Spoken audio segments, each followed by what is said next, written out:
What's up guys, today we're gonna talk about how to make HTTP requests using npm request module. In the previous video we talked about how to make HTTP requests using Node.js HTTP module, which comes with Node.js, so we didn't have to install any new module.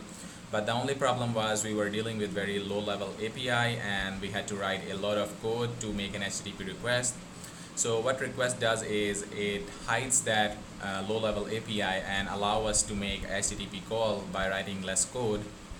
So before we talk about the request module, let's first talk about the API that we have and what we are trying to achieve. So I will just run the server first so that we can use the API. So let's get to Postman, and we have three endpoints that support GET request. So we have localhost 3000 and Olympic 2016 and ranking, and we can pass a number. So what this API will do is it will give you the name of the country that came on that particular rank in the Rio Olympic 2016. So if I pass in 4, it will give me the country name that came on rank 4 in the Rio Olympics 2016. So the Russia was on 4th rank in Rio Olympics 2016. Then we have another endpoint, so let's just copy this one. So we have another endpoint which gives us the ISO code for a country. So we have ISO, then country, and China. So rather than China, I will use here Russia. So this will give us the ISO code for that country, 2-digit ISO code. So if I fire this now, it will give us RU. So you get the ISO code RU. And the last endpoint that we have is Olympic 2016, and it's medal and the 2-digit ISO code for a country. So this will give us how many medals were achieved by that country in Rio Olympics 2016. So if I fire this now, it will give us the number of medal count. Now at the back end we are not using any database, so I have just used that data for just 4 or 5 countries. So we are using an array here, and we are using 5 countries here, and this is the endpoint, that first endpoint, Olympic 2016 ranking, and the number, the rank which you want to get, and it will give you the country name. So by looking into this array, it will give us the country name for that rank.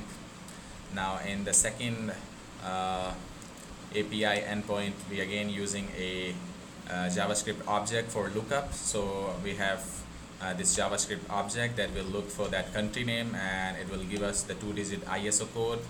Now if you ask for something that is not there in our array or JavaScript object, you will get a 404.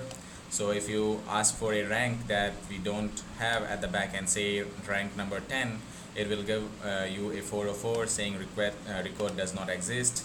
So if I call this endpoint by passing a rank of 10, it will give us a 404 not found and record does not exist. Simply for this also, if we pass in a country name that don't exist at the back end, say US, it will give you a 404 and record does not exist. And also for this URL, so if you pass in a country ISO code that we don't have at the back end, say Canada, so it will give you a 404 again. Canada, CN is for China that we have, so CA is for Canada, we don't have at the server, and this will give us a 404 and record does not exist. So this is backend code. This is all the API that we have, just 3 endpoints. So now we will use the request module to make HTTP request. So here we are first requiring the request module. So you can install request just by saying npm install request. Once you have install request, you can require request, and here we are passing the first argument as the URL that we want to call, and this will and then we are passing that callback that will be executed when that request is over. So that first argument is the error. If any error happens with the request itself, then we are printing that message. So we are calling handle error function, which will print out the error message. If then the second argument is to response. So if there was no error with the request, then we are checking whether we got a response a status code of 200 or not. So if we don't get a status code of 200, suppose we call the API with a ranking that doesn't exist at the backend, like 10, it will give us a 404 that is not 200. In that case also we will call this handle error function, because we call the bad URL that doesn't exist at our backend. So in that case also we are printing the error message, and if we get 200 as the status code, then we are printing that body that we get in the response, which is the third argument. So now if I make it 4 again and call and run this file, so I will just open up another terminal and I will cd into my projects, and it's node request module, I think. Yeah, it's node request module. And if I call this request1 file, execute this file, it will give us the ranking for that country. So for rank 4, the country was Russia. So if I make it just 10 here and try to call it, we will get a response as record does not exist, and we get a lot of errors, status code 404, record does not exist, and other information.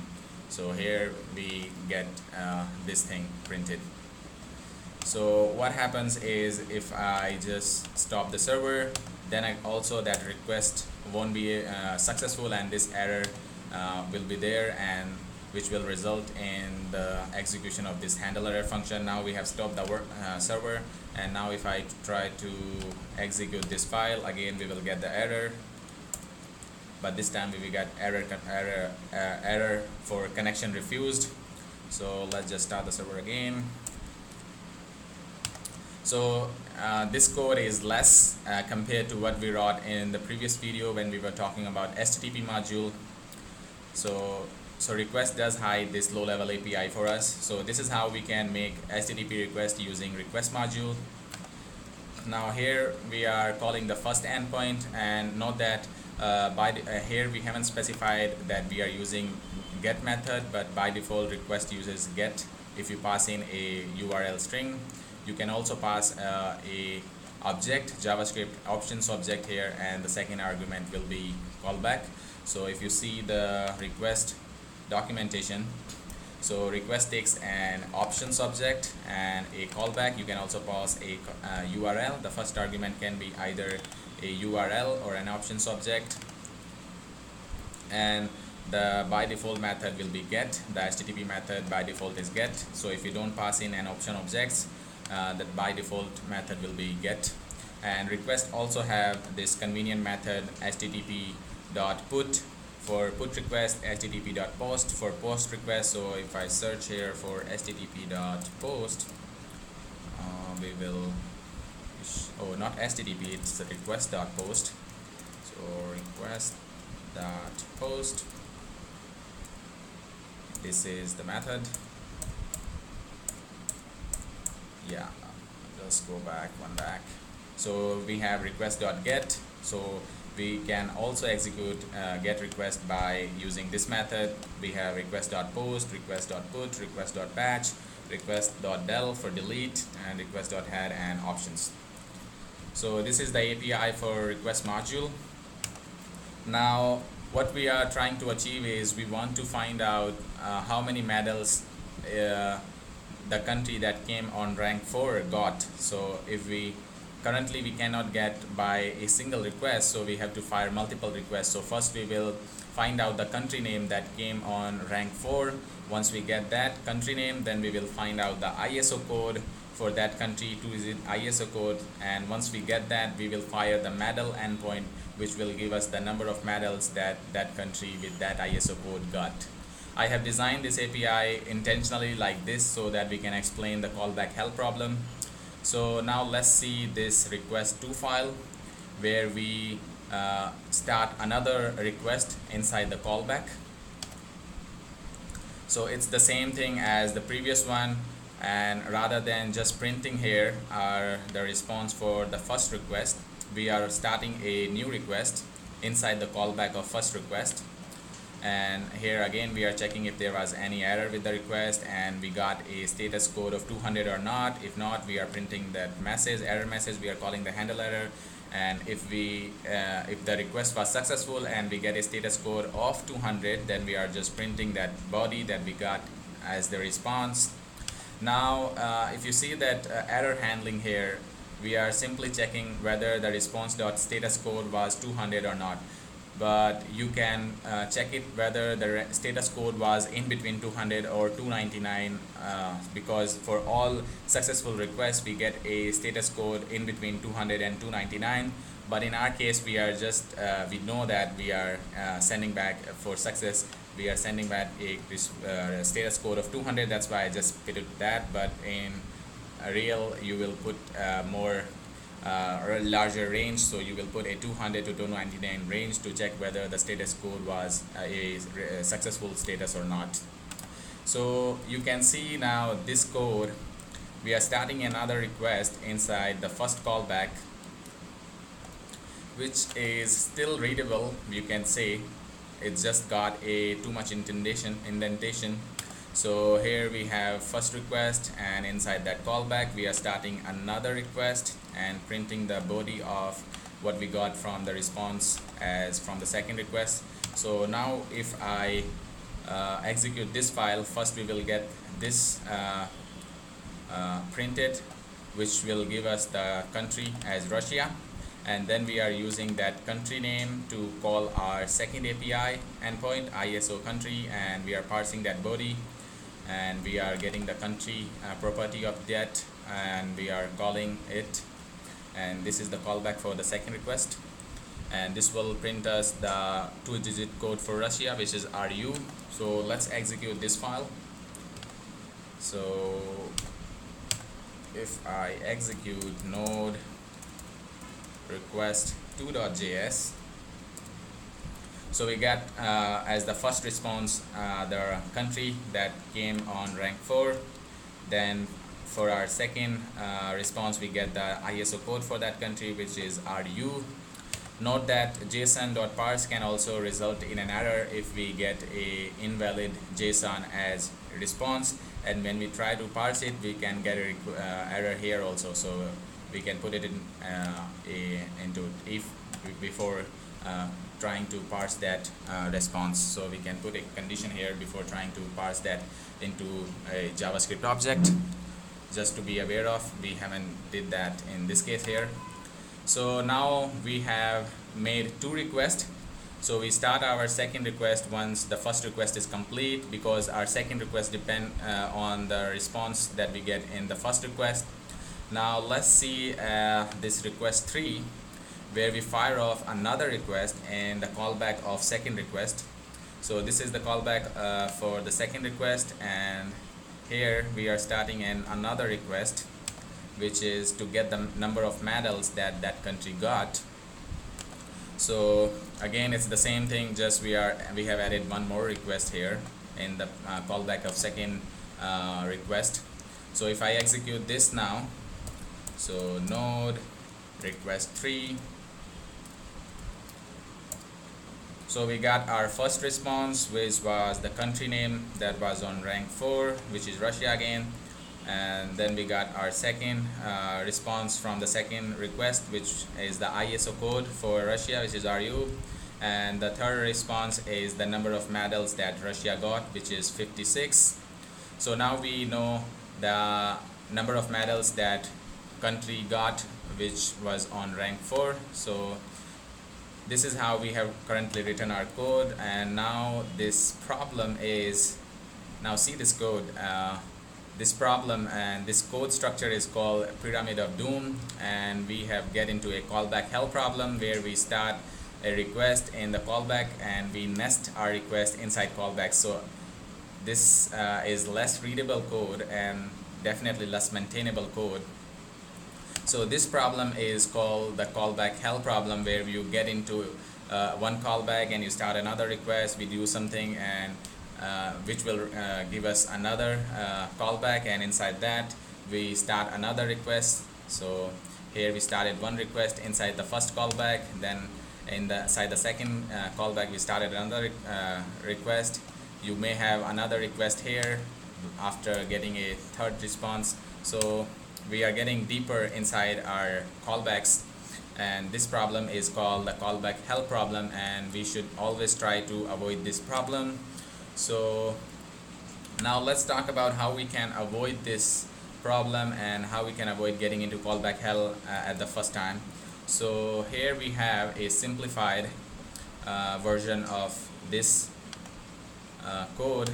So all we have done is we have taken those callbacks from those inside, like previously we have defined this as inline functions. So these callbacks are defined as inline functions here.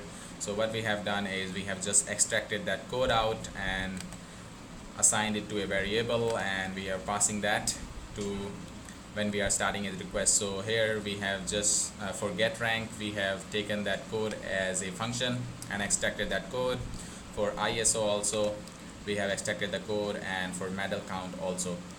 So we have first defined those methods and then we are using it. So here we are starting our first request, and then we are passing this function get ranking